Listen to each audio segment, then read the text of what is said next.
The moon hung low in the sky, a silver witness to a love that burned with sacred fire. Beneath the ancient baobab tree, where the village shrine stood, Oba and Ijeoma knelt hand in hand, their fingers trembling but firm. Ijeoma, Oba said, eyes glittering, I swear before the gods of our lands, before the spirits of the land and sky, that I shall never love another. My heart belongs to you, and to you alone. Even if war tears us apart, I will return for you. Tears slipped down Ijioma's cheek as she placed her palm on his. And I swear, Oba, no man shall ever touch me. My heart beats for you and you alone. I will wait. Even if the stars forget how to shine, I will wait. The high priestess, Mama Nkem, who had watched from the shadows, stepped forward slowly. Her voice, ancient and steady, echoed through the silence. The gods have heard your oath. What you have spoken shall bind your souls beyond time. And with a nod, she sprinkled wild chalk dust on their foreheads. The shrine flames flickered blue for a moment, a sign the gods were watching. War drums echoed from the hills the next morning. Oba, spear in hand, stood at the edge of the village. He was a hunter turned warrior, brave and beloved. Ijoma clung to him, her sobs muffled against his chest. Oba, remember the tree, remember our oath. He kissed her deeply. I will return, I promise. He turned and walked away. The wind howled as if mourning with her. Months passed, then years. Oba did not return. Warriors limped back to the village with bloodied feet and broken spirits. Among them was Ekene, Oba's childhood friend. Ijeoma, he said gently, kneeling beside her on the shrine hill. I am sorry. Oba, he fought bravely, but he fell on the battlefield. I saw his blood stain the land. She screamed, but no tears came. Her soul hollowed like a drum that had lost its rhythm. Yet something inside her refused to believe it. At night, she would sit before the shrine and whisper, Oba is not dead. I would feel it in my bones if he was. Time marched forward, but Ijeoma did not. 30 years passed. Children she once knew now had children of their own.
There she lived in the shadows, weaving baskets by day, dreaming of Oba by night.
He wept for time lost, for love forgotten.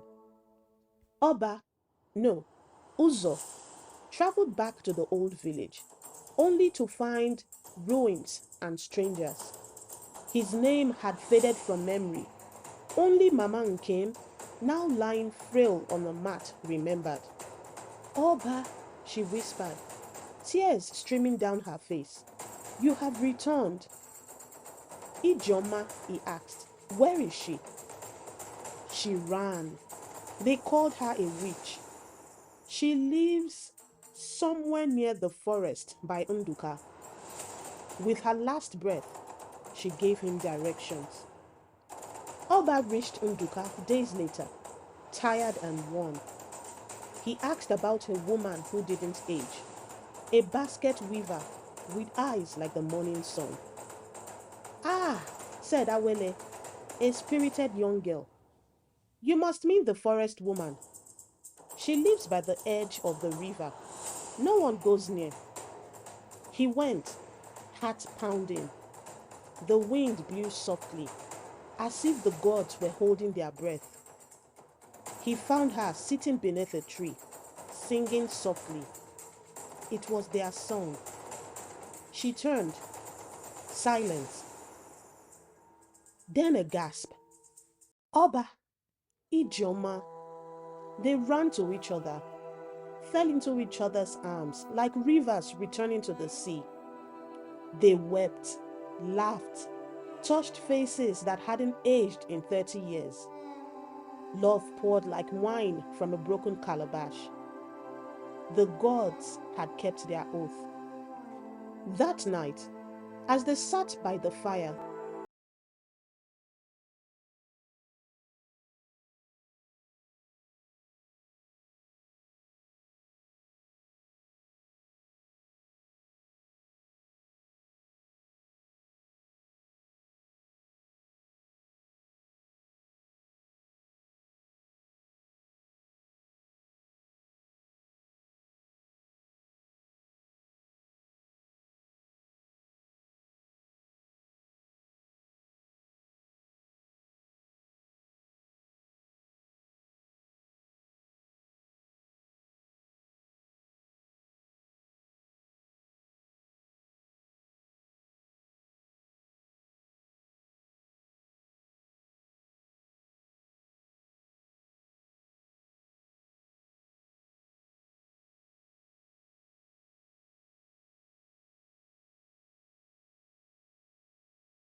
song.